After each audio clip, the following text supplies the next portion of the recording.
Welcome to Down to Earth, but Heavenly Minded podcast. Hosted by Irving Risch. The Kings of Judah and Israel. By Christopher Knapp. The Kings of Israel. Zimri, musical. 1 Kings 16 verses 9 to 20. Whoso walketh uprightly shall be saved, but he that is perverse in his ways shall fall at once. Proverbs 28 verse 18. In the 27th year of Asa king of Judah did Zimri reign 7 days in Tirzah. And the people were encamped against Gibbethon, which belonged to the Philistines.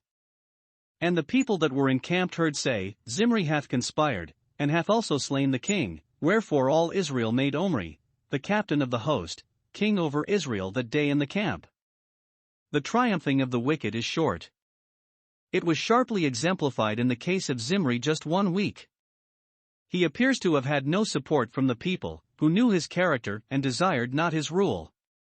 News of his assumption of the crown had no sooner reached the army at Gibbethon than they rejected his claims by proclaiming their commander-in-chief, Omri, king.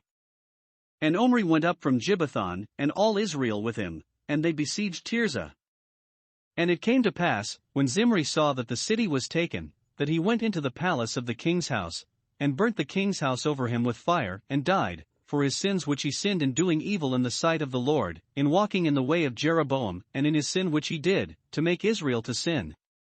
Murderers are generally desperate characters, and when it is beyond their power any more to destroy the lives of others, they, like wretched Zimri, frequently destroy their own. Satan was a murderer from the beginning, and he knows how to goad them on to their destruction body and soul. He knows the suicide's destiny after death.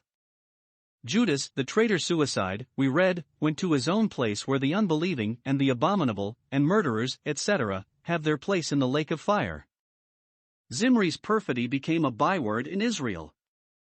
The infamous Jezebel could refer to him and say, had Zimri peace, who slew his master.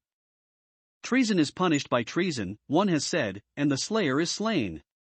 In Zimri was fulfilled the true proverb, a man that doeth violence to the blood of any person shall flee to the pit, let no man stay him, Proverbs 28 verse 7. Let Zimri's end warn intentional regicides and traitors.